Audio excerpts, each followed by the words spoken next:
From my personal experience, when discussing games, books, movies, what have you, with people online and in real life, the one thing I find we rarely talk about is the moral of the story. What's the lesson here? The takeaway? Most Shonen Jump manga teach us to surpass our limits, chase our dreams, overcome adversity, and the importance of friendships and bonds. That's genuinely Jump's mantra, and if you look at cartoons like South Park, despite how you may feel about it, it's actually not only great social commentary. I always say everyday life is becoming more and more like a South Park episode, but that aside, there is a lesson every episode. There is very much something to learn if you are paying attention. unOrdinary does a great job of having implicit life takeaways in its narrative. So let's talk about them. I got a plan, ayy, ice drip on my hand, ayy, I got a plan, ayy, ice drip on my man, ayy, I got a plan, ayy, these niggas don't wanna throw hands, ayy, I got a plan, like machine. I think the first thing you have to look at is the world in unOrdinary. Stories with worlds that contain a hierarchy, social order, and favors the elites generally are a gateway for some interesting character stories and themes. Think about a certain magical index / a certain scientific railgun, how they value very strong espers, and how long they spent trying to make a level 6 esper. Look at how the number 1 esper was allowed to get away with what he did just by being very powerful. If you look at Mob Psycho 100 universe, it actually has a lot of similarities, which is probably the reason why I'm so enamored with unOrdinary. They both have similarities because they take place in everyday life, except there's people out there with powers. However, from what I can tell, in Mob, being an esper is rare, while in unOrdinary, being literally powerless is rare. But despite that, they impart similar teachings. You need to look at a high tier, god tier, kind of as a person with great talent, latent ability. Maybe they're gifted in math, music, or a phenomenal athlete, far above the rest. Does that give them the right to bully, belittle, and have the rules bent in their favor? Should you cultivate talent? I believe so, yes. But is it fair to do so at the expense of others? I mean, it shouldn't. The high tiers in unOrdinary are so quote-unquote great, they can seemingly undermine authority, rules, people in position of power, and merely bumping into one should incite fear and shame onto the person who bumped into the high tier. These elite have been cultivated, raised, and socialized to the point of lacking general empathy. They feel like they can get away with anything.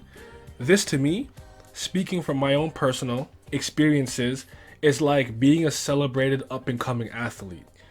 It made me extremely arrogant, a sore loser, a sore winner, a bad teammate, and for a long time I had just overall general bad sportsmanship. My coaches enabled it. I used to even skip practice without any consequences. And I walked around the school a lot like how Arlo did. However, just like Arlo, it took an overwhelming, embarrassing, shameful defeat that hurt our egos to kind of force us to begin to change. But the behavior we exhibited is and was completely unacceptable. This segues into the idea of self-rehabilitation, self-improvement, and changing for the better. Because it's not easy.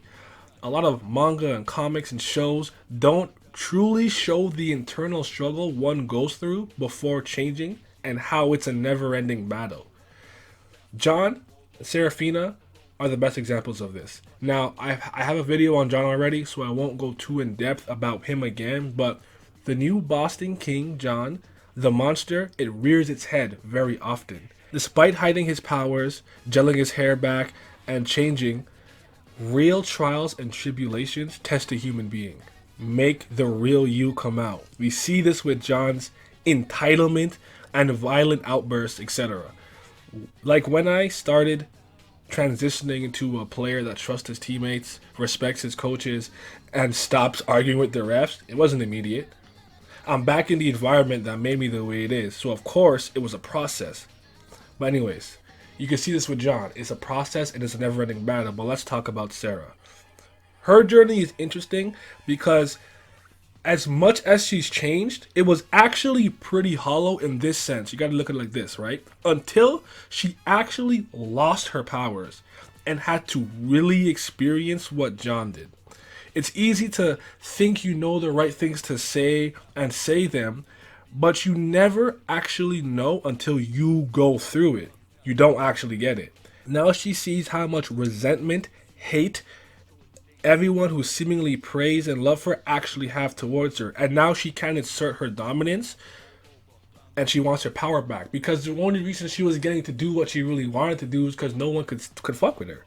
And now she can't. She can't even live the life she wants. She's actually going through it. Humans are fickle, experience so many emotions, and when our backs are against the wall, the truest versions of ourselves begin to shine. Now let's finish off with the low tiers and how their treatment is just utterly wrong.